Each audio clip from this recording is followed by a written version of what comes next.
Hey guys, welcome to Wrestling Daze and welcome to today's unseen video. This is where we round up all the big talking points from social media and the folders are absolutely rammed. So let's get straight into it. So this coming from PW Insider Elite. They're saying for those that have asked about the rumours, because there were rumours over the weekend, about Drew McIntyre being suspended so that he could go and film a movie, there is nothing to that. It was said by creative sources, the suspension is just the next part of the story, and that's it. So it looks like there was nothing to those rumours over the weekend. So every chance we could see Drew competing at Survivor Series. It looks like Cody is going to be involved in the War Games match. He's obviously in that team with CM Punk. He's been feuding with Drew. So Drew going on the other side definitely feels like a possibility. So yes, just something to be aware of. Drew apparently not off doing any sort of movie projects at the moment. Okay, next up, Hannah, thank you. This is to do with Zoey coming from Body Slam Net. So Zoey Stark's recovery has been going well. The timeline for her return is still the middle of 2026. WWE officials are still very high on her and have been talking about the direction of the character when she returns, looking at a potential babyface. So apparently they're still very high on Zoey, which is obviously great news for her, but not back for quite a long time, unfortunately. Apparently Penta posted some teases that feel like they're connected with a AAA show that's coming up. And apparently it was a number. And if you kind of looked back the number of days, that is how long it has been since he was in a tag team match with Rey Fenix. So that has prompted speculation that the Lucha Bros could be reuniting at this AAA show. So people are starting to get quite excited about that because people really want to see the Lucha Bros in WWE. That's Penta and Rey Fenix. Penta's been doing really well on his own. And you're actually going to see an example of what I mean about that later in this video. So I don't know that WWE are looking to actually bring them together on WWE at the moment. But as a little one-off in AAA, they absolutely could do that. So yes, big tease that we could be getting the Lucha Bros in AAA very, very soon. So Dan, thank you. Right, next up, we've got this from John. So, John was the one that apparently made the decision for NXT talent to be showcased the night of his final match. Very interesting to know what that's done to the plans, because I would imagine Triple H had that show planned out right at this stage. But apparently, after going to the Performance Center, John was like so inspired. He really loved his time visiting the Performance Center that he wanted to make sure that NXT wrestlers had matches at that Saturday night's main event. I think it's a brilliant shout because people are going to tune into that show to see John. Doesn't really matter what else is on that card. So you might as well have main roster against NXT. And it's just a great way to showcase the next wave of talent like Javon Evans that's kind of coming through, like Trick Williams, right? It'll be very interesting to see who they choose and the matches they actually go with. But I think to do those matches, which is brilliant because they're not going to be a distraction, right? It's not going to be that we've got title changes and stuff like that. It's just going to be a great showcase for NXT talent. And then, of course, the main event is this guy right here, the GOAT, as he bids farewell to the industry and to all of the fans. There is another rumor about John. Apparently, it has been discussed, but certainly not confirmed, that he could be featuring in the War Games match. So it could be we are looking at a team of CM Punk, Cody Rhodes, John Cena, Roman Reigns, and Jey Uso, which, without a shadow of a doubt, would be the strongest Survivor Series team of all time. And we have had some great Survivor Series teams, but I have no hesitation in saying Roman, Punk, Cena, Cody, Jey. No hesitation in saying that would be the strongest Survivor Series team of all time. So, it looks like he might be going on to that babyface team, which could be really fun, honestly. Someone that's not having fun, Dominik Mysterio. Here is Dominik crashing out following the loss of his IC championship. Where's Finn? Where's JD? Raquel, Roxanne? Anybody! Where is the Judgment Day? Where is the Judgment Day when you need them, huh? Honestly, it doesn't even matter. I'm still holding gold. I was cheated out there by my so-called boss, Triple H, putting me there. Where is my family? Why am I doing...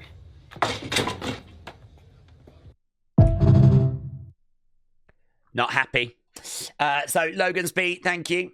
Here at Silverback, thank you. Finn Balor said, I woke up and I'm having a wonderful day. So Finn Balor, his feud is ongoing feud with Dominik Mysterio. Nice little dig there. He just said I woke up and having a great day, but he certainly wasn't around to help Dominik on Raw.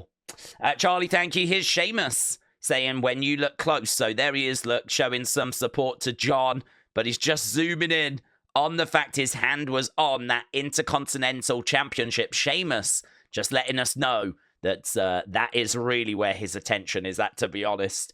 He has long wanted that Intercontinental Championship, and he's made no secrets about it. Do you remember that absolute banger that he had against Gunther at Clash at the Castle? I mean, for the Intercontinental Championship, that was something truly special. One of the best Intercontinental Championship matches I've ever seen. So good. And, you know, he's long wanted that IC Championship. So, yeah, that was kind of fun. Him touching the belt when we thought he was congratulating John. I'm sure he was congratulating John as well. Talking of John again, look, we've got the Madison Square Garden New York collection, the Farewell collection, the Final Raw collection. So there we go, NYC.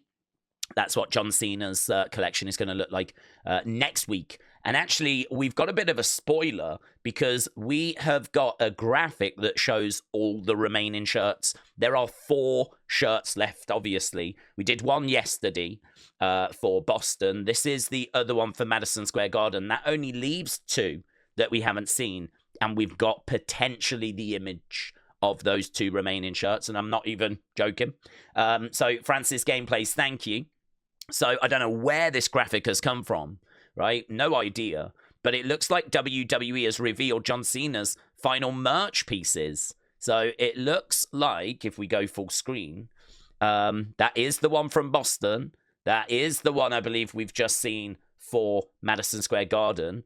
That one, San Diego, looks nice. That's my favorite of the 4, actually. That looks great. And then it means that is going to be the shirt for John Cena's final appearance. Very big, last time is now. Although, no, I wouldn't say it was any bigger than that one. But you can see last time is now. John in the center. It's dark. It's not like a brightly colored shirt. But that is going to be a real collector's item, isn't it? That is Cena's final shirt. I mean, Cena has said, we'll see him in the future, but he'll be in a suit. So I don't think there'll be any more kind of John shirts. They will release others, but I mean ones that he wears, because in the future he said, like, this is a chapter closed. If we see him in the future, he'll be dressed accordingly, in a suit, in a shirt, looking smart. No more, you know, at his age, he's not going to be wearing these kind of shirts anymore. So that could be the final one right there, Washington, D.C. How collectible is that thing going to be? It's going to be very collectible. How many of them are they going to sell? Blimey hell. Silverback, thank you. Here's John. He said, thank you, Boston. It meant so much to be able, for one last time, to be allowed the opportunity to do what I love, in a place I love, surrounded by those I love. Our performances are only meaningful if you, the audience, invest in us and decide they are. The smile on my face and awe in my eyes in this small clip is an honest show of grateful disbelief and appreciation for your ever invested in me. Last night meant more than I can ever express. Thank you, Boston. So there we go. John just really coming out saying just how special last night was. And we can understand that. You know, he said he made one request, and that was, can we go to Boston one final time? A lot of us thought this is where his final match was going to be. And it looked like that was the case for a long time. but it wasn't to be. Obviously, Washington is where it's going to end in December at Saturday night's main event. But yeah, good crowd last night. They certainly for the John stuff, they were totally dialed in. And yeah, you can understand why John, leaves that show with some very warm feelings. Although I'm just thinking, what the hell is he going to say after his last match? What is he going to tweet out after that, after his career ends? Oh, mate, it is going to be so heavy on not only December 13th, but on the 14th with all the reaction. All those superstars are going to have so much to say.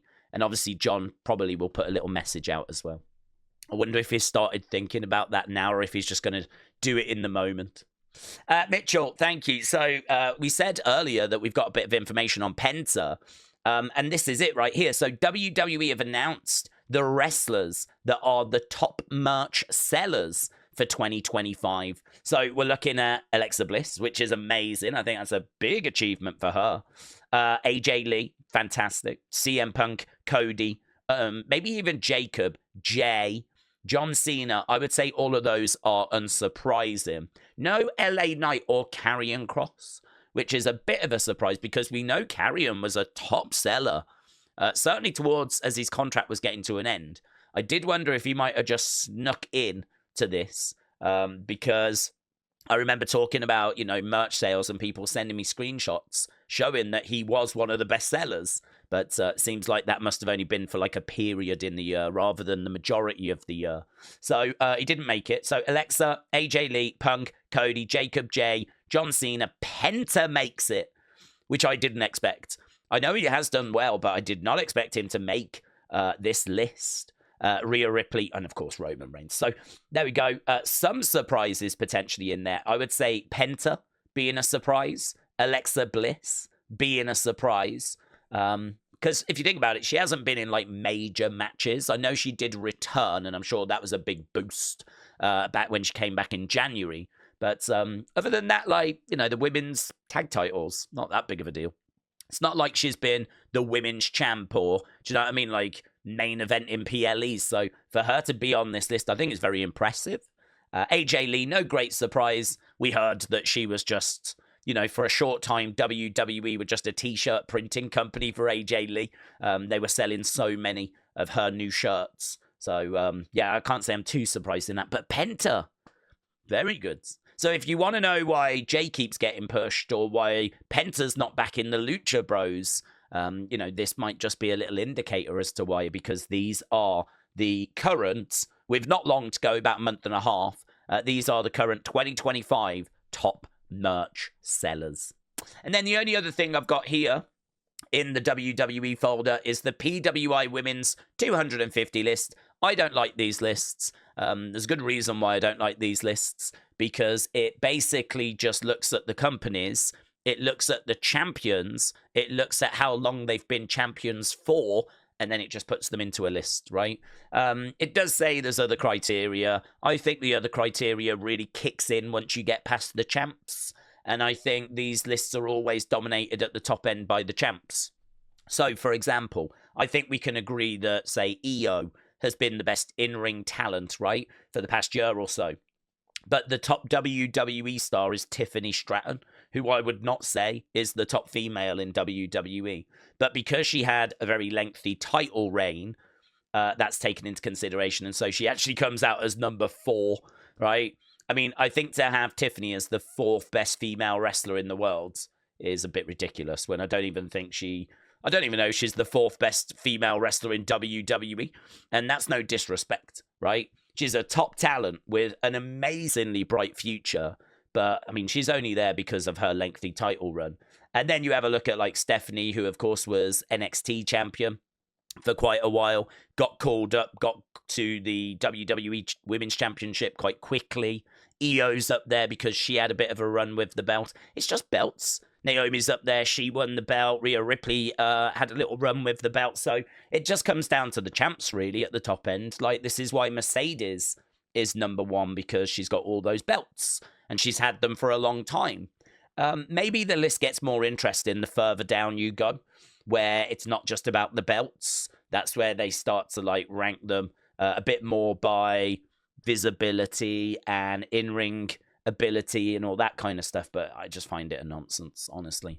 I don't think this tells us who the best women's wrestlers in the world are. It just ranks all the champs and that's it. So, yeah, never been a fan, honestly, of the PWI lists, but I include them because people, if I don't, people will be like, oh, you didn't talk about the PWI list. Yeah, because I think it's nonsense.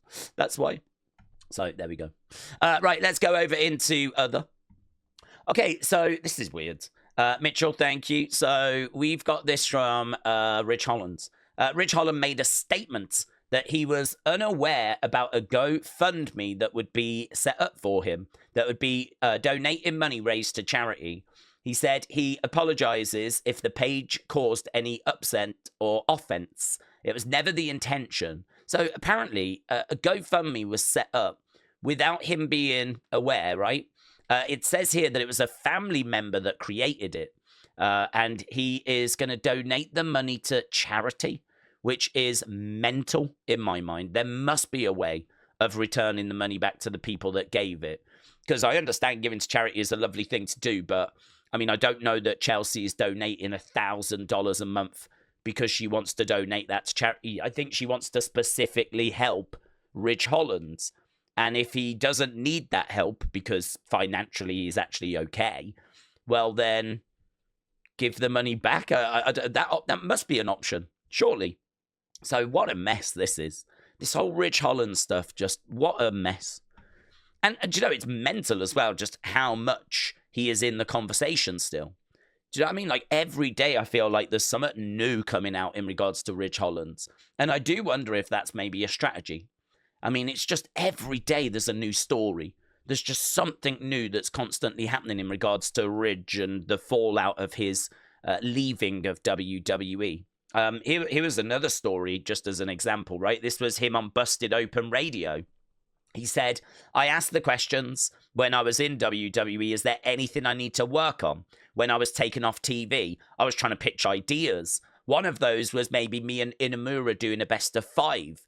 I kept asking, like, is it my promos? Is it my work? What do I need to do? What have I not done? And everyone just kept saying, no, everything is fine. And I was like, I'm not stupid. I remember walking into the training center one day and a head coach pulled me over. He said, have you put any feelers out anywhere? This was really out the blue. And I was like, what do you mean? And he was like, well, creative, they haven't had your name mentioned. So in my head, I'm thinking, well, I can't put feelers out because I'm under contract. So someone at the performance center was like, have you seen, would anyone else be interested in you? And he was like, no, why would I do that? I've got a job with WWE. And they're like, creative haven't been mentioning you. So I went back to that coach and I was like, you've upset me a bit. Do you know anything? I think that the relationship we have, you should let me know if you know anything. Is the writing on the wall? And he was like, no. I don't know anything. It's just, creative hasn't really brought up your name recently. So that's what he was being told. I thought that was so insightful because we talk a lot about how wrestlers should be looking to better themselves. And according to Ridge here, he is going, I've got all these ideas. Is it my promos? Is it this? And apparently it's just dead end. Maybe at this point it was too late. Maybe at this point the decisions had been made and there was nothing anyone could do. He was going to be leaving WWE at this point. And maybe this person is trying to tell him that without telling him that, Don't know. But it's just a glimpse of behind the scenes. And we got another glimpse behind the scenes. So here we've got Sonya Deville, right? She said we were in promo class and we were doing this drill. It's called the pull apart promo. You do a pretend pull apart where people are acting as security. And you've just got to pull the other girl off the other girl, right? So they're doing a pull apart. It was Sonya, Aaliyah, and Danielle Camila, who were the people in the pull apart. I'm in the middle between them. Then all of a sudden, I feel this wind whiz past my ear. And I'm like, yo, they're actually throwing. And then I hear one of them say, what? And then when I look, Aaliyah has gone, Danielle has gone. They bounced because now it's a scramble and I'm in the middle. I'm shooting on both of them to get off each other. So this was a pull apart between Mandy Rose and Liv Morgan, right? And apparently it turned real. It turned into a shoot. and they actually did start going at each other. Mandy had Liv's hair. Liv had Mandy's hair. They were screaming at each other and swinging for the fences. Finally, the boys slide in to help me rip them apart. They get in the ring and we get them apart. They slide out. The coaches are yelling. Matt Bloom comes in. Everyone is freaking out. Mandy was so proud at the time that she didn't have hair extensions. So Liv rolls out and she's like, "You pulled my hair." And Mandy said, "Well, at least mine is real."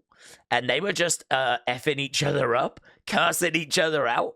The coaches came in and gave a big speech. I think one swung a little too snug, and then the others retaliated. How crazy is that? Some of these stories, man. So good. So interesting. Right, news that Funko Pops and Funko, the company, are struggling. Apparently, there is real concern if they're going to be able to continue. Funko just admitted it might not survive another year. The sales are down 14%. The debt is piling up, and the company says there is substantial doubt that it can keep operating. I mean, they flooded the market, didn't they? Absolutely flooded the market. I'm so sick of going places, and all I see are just pop vinyls everywhere. So, you know, the fact you wouldn't think they were struggling with the amount of product that is out there. I mean, just crazy. You would imagine that they were doing very, very well. So I'm very surprised at this news. But I did look into it. This is all legit. Apparently, they are struggling a bit here. So have to see what the future holds. But of course, there are lots of WWE Funkos that get made. I know many of you collect them as well. So, Ryan, thank you. This is interesting. So here is Brock Lesnar guy. This is why you always wait last minute. So Brock Lesnar guy waited for the last time is now John Cena show, and he managed to get row 1, seat 7, $321, which is a really good price. That's actually for row 1 for $300. I mean, that is an absolute bargain. To get on the floor for that price is a bargain. So I don't know if that was like a seat that was returned, or if, I mean, it can't be unsold. I think it has been selling really, really well. But yeah, it does seem like if you leave it last minute, that does seem to be the best way of getting the cheapest prices. It seems like if you buy tickets straight out of the gate, then obviously you're going to pay a high price. But if those tickets don't sell, they drop them, or people might return them, and then of course you might get them available again at a better price because it's close to the show. And that's what Brock Lesnar guy's done. So that's why you always wait last minute. So Johnny, thank you. Couple more things in here. So November 10th, 2025 is officially John Cena Day in Massachusetts. So there we are backstage. John getting his little certificate to say that it was officially John Cena Day. I did see that down in El Paso, they've got an Eddie Guerrero Day coming up, which I thought was pretty fun. So, Shaquem, thank you. And then just some backstage pictures. There's Rhea with her mask. Obviously, she busted her nose in Japan. So there's Rhea, there's EO together backstage, both returning on last night's Raw. Right, let's go into the fun folder, shall we? Yeah, I don't even think this is legit, right? I found a link down here to the shirt, and it does not look like it's a legit WWE shirt to me. So there we go. It's like a limited edition. I don't know if they've got the actual rights to create it. So I don't know if this is legit, like WWE official, or if it's a like bootleg thing. But there's Tyrese Halliburton wearing an EO Sky shirt in his latest YouTube video. But what I found more interesting was the fact I didn't know if it was legit or not, or bootleg. So there we go. Yeah, this was really cool. I don't know if you noticed this, but this was on Raw backstage. They actually at the TD Garden created this wall of John Cena's great moments. I think from the Garden. That is John in the Garden. And some of the great moments you can see throughout the years. Winning championships. And just a whole John Cena wall. So how amazing is that? Really, really cool. So Shaquem, thank you. Yeah, this was pretty fun. So there was Triple H in the ring, and in the background, Triple H sucks sign, which very good. Very good. I think a few people are feeling that way at the moment. Miss Clown said apparently this is LA Knight from 2003. Look at that. Look at that. I mean, I don't know if this is legit, but amazing. You can certainly see it looks like him. So, Miss Clown, I'm not sure where you got that from, but I trust Miss Clown. So, I've never seen this picture before. There's potentially, I believe, LA Knight dressed as He-Man from like 2003. What a photo. What an amazing photo. Right, yeah, Empire Studio said, here's the real reason why Nikki Bella attacked Stephanie. So there's Stephanie congratulating John. That same picture where Sheamus had his hand on the belt. And then, of course, later in the show, Nikki would turn on Stephanie, would attack Stephanie. Was these two moments connected? Probably not. Probably not. Okay, here's Asuka. She's in full celebration modes, right? So, Kanon, thank you. Let's have a look, shall we, see what she's saying. She said 10 years since debuting in WWE with championship acquisition records in every single year. I've got the longest reign record as tag team champ, the record for the most tag team championship wins. I, in a position to reach updates to every record, end up breaking or adding to historical records with every single thing I do. An overwhelming legend. Everyone aims for belts, but I just walk, and the belts and historical records, they come following along. And congratulations to my partner, Kyrie. I did like that. I like this. I like all the bragging. And then at the end, oh, and also congratulations to my partner, Kyrie. Well done to you as well. So, Kanon, thank you. WWE Ethan, thanks. Yeah, I just wanted to show this because I did notice it yesterday, but I couldn't find any pictures of this new jacket for the Judgment Day. I've not seen this jacket before. It looks like it's one of those chalk line jackets, which are really cool. I think it's them. I can't see. Normally it's got their name here on the arm, so I can't see that, but I would imagine it is them. They're the ones that tend to make these kind of jackets. So there we go, a new Judgment Day jacket, which I'm guessing is going to be available on WWE Shop. Right, here's Charlotte. This was from Raw in Boston. So there she goes. Double cross body, right? And then You Can't See Me. A little bit of a You Can't See Me there by Charlotte. I don't really know what that walk is, right? But I do like the You Can't See Me. So very good. That was from Raw. As well as that, look, we've got Radioactive Larry. Apparently, this is an actual item that you can purchase. Get your own glow-in-the-dark Larry the Dog action figure. It will also raise money for a great cause. So apparently, there are money that I'm guessing will go to charity. I'm not seeing anything on that, but apparently, this is on the way. It's from those Heels and Faces people that make the old kind of Hasbro-like figures. And so we've got a radioactive glow-in-the-dark Larry on the way. And then the final thing we've got in the fun folder is this. So I haven't included it because, I don't know, when it comes to songs, copyright is a nightmare. Sometimes you can get away with showing video clips. Certainly here if they're kind of small and in the corner. But you just can't get away with playing, like, theme music. It just detects it immediately. So Joe Hendry basically did a song where it was all about Chelsea getting pied last week. And it's got some fun little moments in the video. I got tagged in that quite a bit. Well, Chelsea has seen it, and she's like, right, you've been served. So here we go. She got in touch with Luca Crucifino, her lawyer, and we've got a cease and desist from Luca Crucifino. And it's a really good gimmick, this, for Luca, actually. How many times do wrestlers need a lawyer? So this is actually a really good gimmick for him. We haven't seen him in ages, so that's very good. You've been served. Thank you, Luca, for your swift and professional counsel on this case. Thea Hale has responded. She said, they didn't teach me about how this works in Chase U, so I'm just going to ignore it. So, yeah, that's best. That's probably best.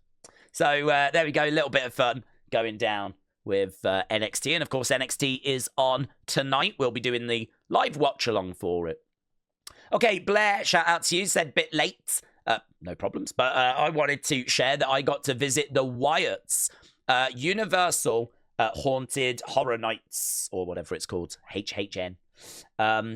First time in 6 years back in LA. and the timing was perfect. I laughed, I cried, I peed a little. I'm peeing a little right now. Uncle Howdy pointed at me and he said, "There you are. So you are all invited to the wedding." It's a great picture, this. Really, really cool. Very, very good. So, yes, Blair, shout out to you. I think that's awesome. I think that's really good. And pleased to hear that you had a great time, bud. Wrestling's biggest fan. Congrats. Had a little back and forth here with Alicia Taylor in a good sense.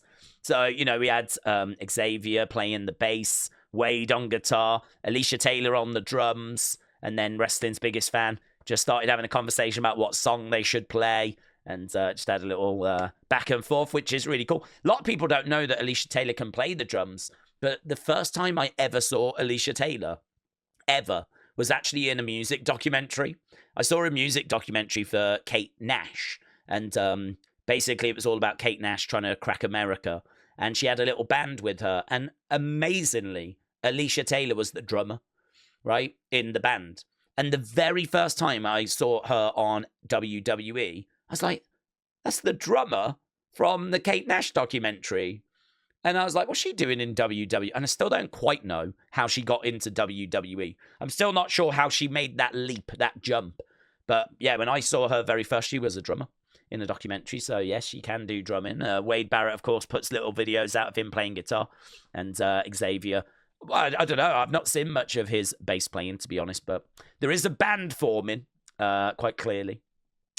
Ryan, congrats. Got a like and a repost from Mark Henry. Very, very good. Very good.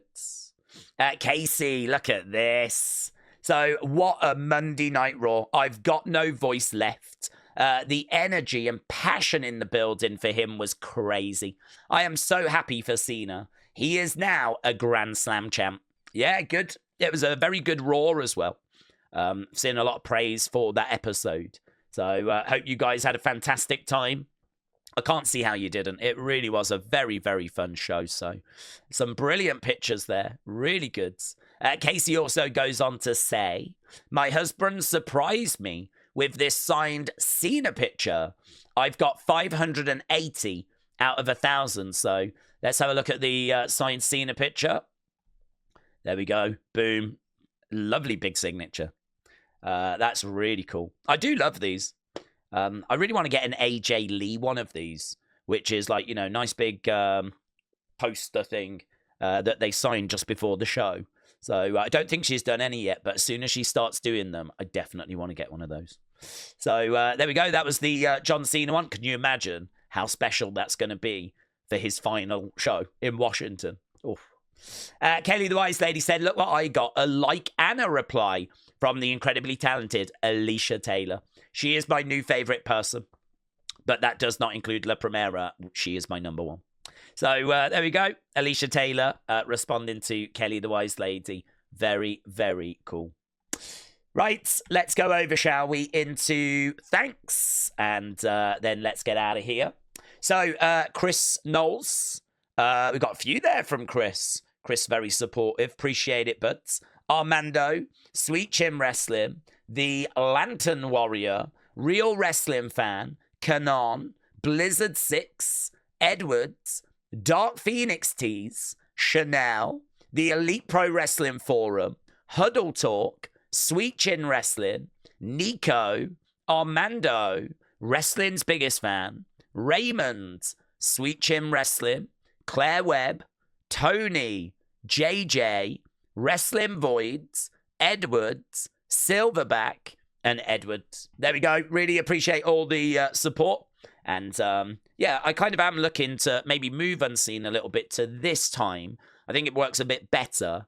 It means that it doesn't kind of get in the way when we do the post-show videos. So it means we can have Unseen around this time. Then we can do the watch-along.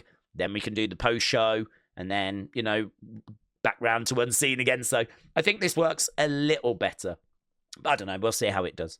So there we go. Thanks for watching. And I'll see you later for NXT. Bye for now.